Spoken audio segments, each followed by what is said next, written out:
Welcome back. You're still watching Perspective. I'm Bimanta Swastoya, and this is Phelim Kine from the Human Rights Watch Asia Division. We're still talking about the Rohingyas, like we says.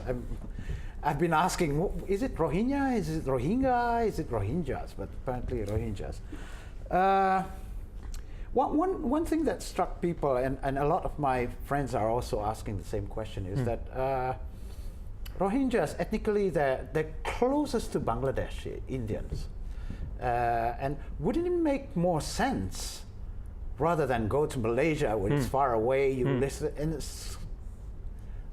arrive at a settlement where they go to the same kind of environment that they're used to, which is Bangladesh? Yeah, that's a good question. The Rohingya, they are ethnically rooted in Bangladesh, right? But but Myanmar's ethnic Muslim Rohingya population has lived in Myanmar, Burma, for generations. Right. So these are people who have no connection whatsoever with Bangladesh. Right. So the fact is that when they're looking for places to go outside of Burma or Myanmar for safety, Bangladesh isn't the first place on the list. Not least because it itself a desperately poor country where it's impossible to find security and livelihood. So that's why other countries become the natural relocation place, such as particularly Malaysia.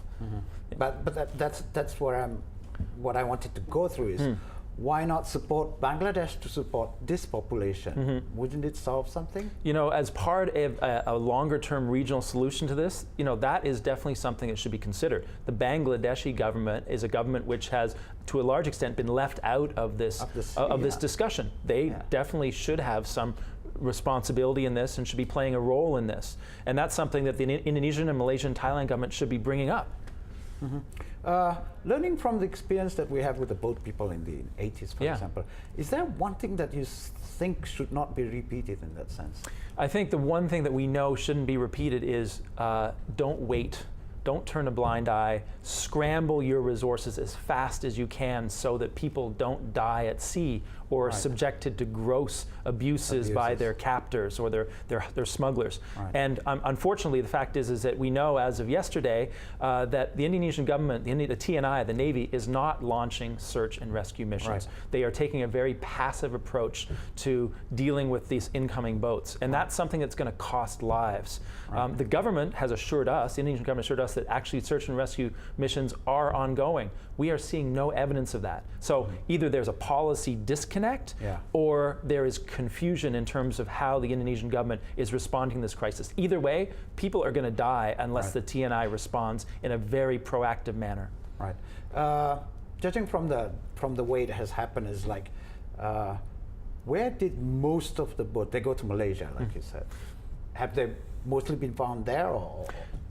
We know that a larger number of boats to date have come to shore in Malaysia. But we do know that there are many more boats out there that are whose destination unknown. And that's why that's part of the dynamic where it's important to identify where they are and bring them in. So, you know, our information is that we can expect many more boatloads over the coming days and weeks to Indonesia, but the exact numbers, it's uncertain until we actually have a coordinated response that maps where they are and where they're coming. Is there also a way to sort of accelerate the processing part of it once they're there, once they're either in Malaysia or Indonesia? I remember Indonesia being really reticent at the time for you know, we're left with the dredge, you know, the rest that nobody wants to take. What can be done in this?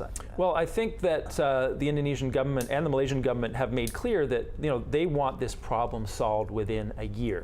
They're saying, you know, 365 days, we want the international community, United Nations High Commission for Refugees, International Organization Migration, to take the lead in processing and repatriating or relocating these people. So the messaging is good in terms of putting it, you know, up front that there are agencies besides the Indonesian government which need to do their job.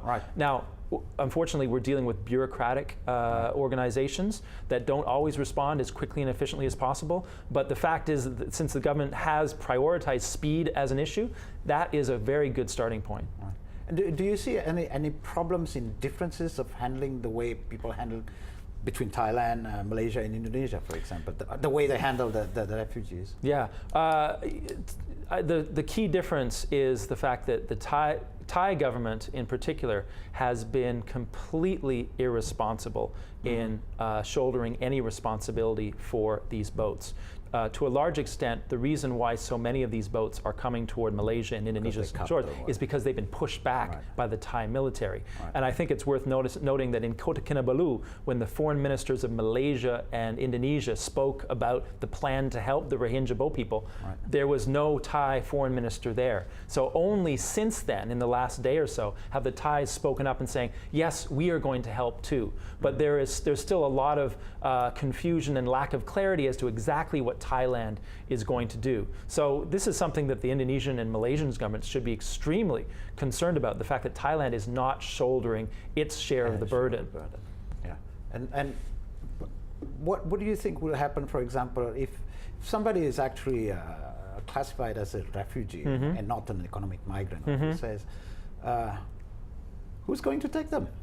Well, that's a good question, and I think what we've heard that's encouraging is that just in the last 24 hours, the United States has indicated that it is willing to take a certain number of refugees, Rohingya refugees. So, you know, that is leading by example, and so we're hoping that other states that are traditional targets of refugee relocation, such as Australia, New Zealand, will also step up and shoulder some of this burden. Australia, that's how can they do that? They've been repelling the boat people themselves already.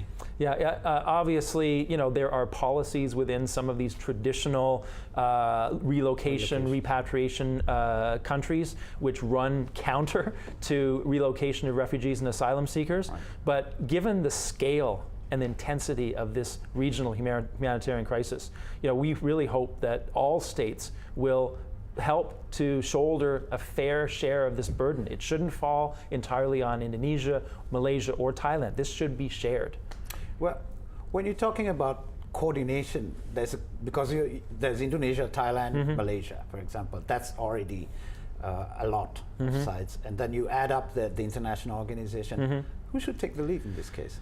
I think that the natural lead agencies in this should be the United Nations High Commission for Refugees. They have the expertise, they have the personnel, they are able to mobilize fairly quickly and apply international standards to whatever's doing. So I think whatever the Indonesian, Malaysian, Thai governments do, it should be in close consultation and in lockstep with the UNHCR. And I think that's the way to do it, right, correctly from the start. Right. Okay, we'll have to break again in 5 minutes.